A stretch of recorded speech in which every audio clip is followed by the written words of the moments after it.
Assalamualaikum warahmatullahi wabarakatuh. Seperti biasa, sebelum memulai pembelajaran, jangan lupa untuk subscribe, like, and comment, serta share video ini ya. Dan terima kasih banyak buat kamu yang sudah subscribe.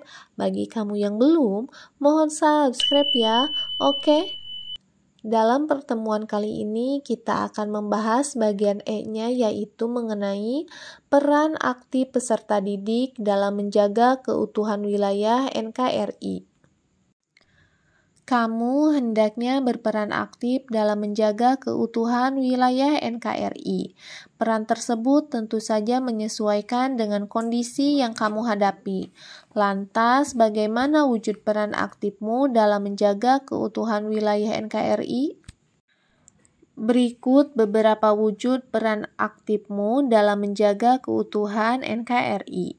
Yang pertama, belajar dengan tekun. Belajar dengan tekun adalah cara penting bagi peserta didik untuk menjaga keutuhan NKRI. Dengan tekun belajar, kemampuan diri akan meningkat dan karakter akan semakin kuat. Kekuatan dalam mempelajari berbagai bidang ilmu dapat membawa kesuksesan dan kebahagiaan, karena tekun berarti melakukan segala hal dengan rajin dan sungguh-sungguh untuk mencapai yang terbaik. Orang yang tekun cenderung tangguh dalam menghadapi tantangan. Negara-negara maju seperti Jepang, Jerman, Korea Selatan, dan Selandia baru terkenal akan ketekunan warganya dalam belajar, yang berkontribusi pada kemajuan negara mereka. Dengan ketekunan, kamu dapat mengembangkan kepribadian yang kuat dan berkontribusi pada kemajuan bangsa. Jangan patah semangat dalam meraih cita-cita, teruslah belajar dengan tekun. 2. Meningkatkan kapasitas diri di berbagai bidang. Belajar tidak hanya untuk menguasai pelajaran di sekolah saja, tetapi juga untuk meningkatkan kapasitas diri dalam berbagai bidang yang penting untuk kemajuan bangsa. Keterampilan di ilmu pengetahuan, sosial, dan teknologi sangat diperlukan, termasuk kemampuan bahasa asing yang semakin dibutuhkan di dunia yang terhubung. Keterampilan teknologi juga sangat penting, namun harus diimbangi dengan pemerataan pendidikan di berbagai daerah, agar semua anak bangsa memiliki kesempatan yang sama. Pendidikan tinggi kini dapat diakses oleh semua, tanpa membedakan jenis kelamin, memberi kesempatan bagi siapa saja untuk meraih mimpi. Generasi muda perlu memiliki karakter positif, kesadaran kewarganegaraan, kemampuan berpikir kritis, kreativitas, kolaborasi, dan komunikasi.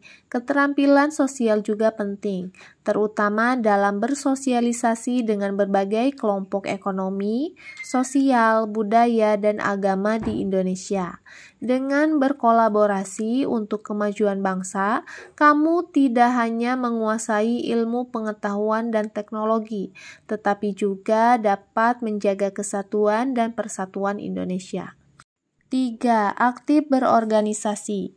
Aktif berorganisasi memberi kesempatan untuk belajar bertanggung jawab dan menyelesaikan berbagai masalah dalam organisasi.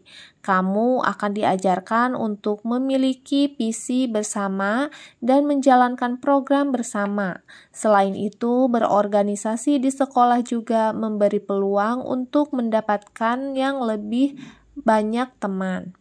Aktif berorganisasi memberi kesempatan untuk belajar dari pertemanan dan bekerja sama untuk mencapai target kegiatan. Tantangan dalam organisasi mengajarkanmu untuk menjadi pribadi yang bertanggung jawab, mampu berkolaborasi, bernegosiasi dengan pihak yang berbeda pendapat, dan bersikap kritis. Banyak tokoh sukses di Indonesia yang aktif dalam kegiatan organisasi. Contohnya adalah Soekarno yang mendirikan Allgemeine Studi Club saat bersekolah dan kemudian Partai Nasional Indonesia. Muhammad Hatta juga aktif di Perhimpunan Indonesia di Belanda. Aktivitas organisasi ini berperan penting dalam kesuksesan mereka. Soekarno dan Muhammad Hatta juga sudah memikirkan masa depan negara merdeka melalui aktivitas organisasi. Tokoh perempuan juga berperan aktif, seperti dalam Kongres Perempuan I pada Desember 1928 yang membahas isu politik, pendidikan, perkawinan, dan perlindungan bagi perempuan dan anak. Raden Dewi Sartika, salah satu tokoh perempuan hebat yang mendirikan lembaga pendidikan untuk meningkatkan kehormatan perempuan. Jika meneladani para pendiri bangsa, apakah kamu ingin aktif di organisasi sekolah? Apakah saat ini kamu sudah aktif mengikuti beragam aktivitas organisasi sekolah atau di luar sekolah? 4. Aktif membantu pihak yang mengalami kesulitan. Cinta kasih kepada sesama manusia adalah karakter utama yang harus dimiliki oleh generasi muda Indonesia.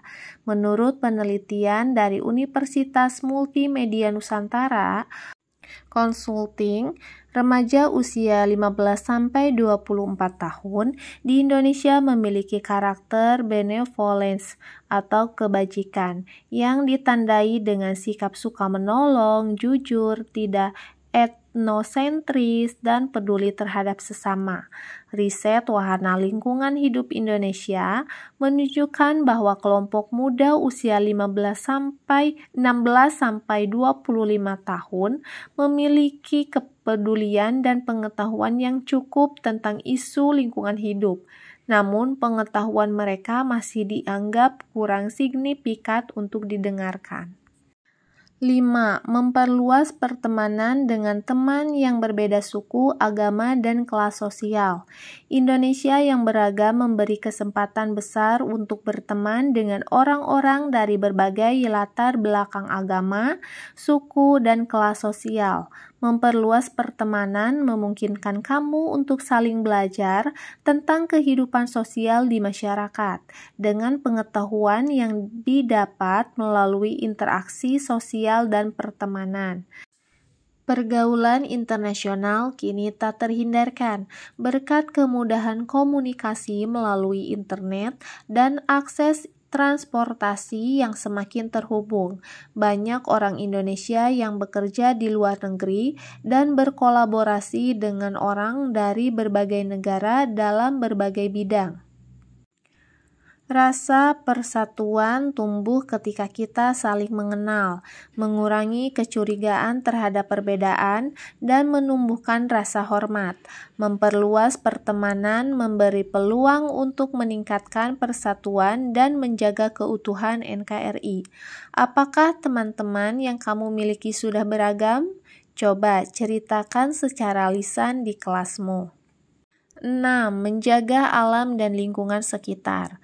Menjaga alam dan lingkungan adalah tanggung jawab bersama. Kamu bisa membantu dengan tidak membuang sampah sembarangan dan merusak pohon.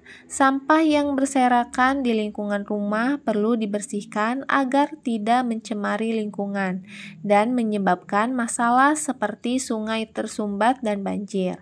Sebagai peserta didik, kamu dapat berperan aktif menjaga lingkungan dengan memilah sampah di rumah dan menggunakan botol air sendiri untuk mengurangi sampah plastik pada kemasan. Upaya kecil ini dapat membantu mengurangi timbunan sampah plastik di Indonesia dan mengurangi dampak kerusakan lingkungan akibat peningkatan volume sampah. Di Indonesia, kesadaran untuk menjaga hutan semakin meningkat, terutama di kalangan perempuan. Sebagai contoh, kelompok perempuan seperti KPPL Maju Bersama di Bengkulu dan kelompok perempuan di Aceh aktif dalam melestarikan dan mengawasi hutan. Kelompok di Bengkulu menjaga kawasan Taman Nasional Kerinci Seblat, sementara kelompok di Aceh mengawasi hutan Kampung Damaran Baru seluas 251 hektar. Mungkin itu ya untuk pertemuan kali ini. Mudah-mudahan apa yang telah disampaikan dapat bermanfaat. Sampai bertemu di video selanjutnya. Wassalamualaikum warahmatullahi wabarakatuh. Bye-bye.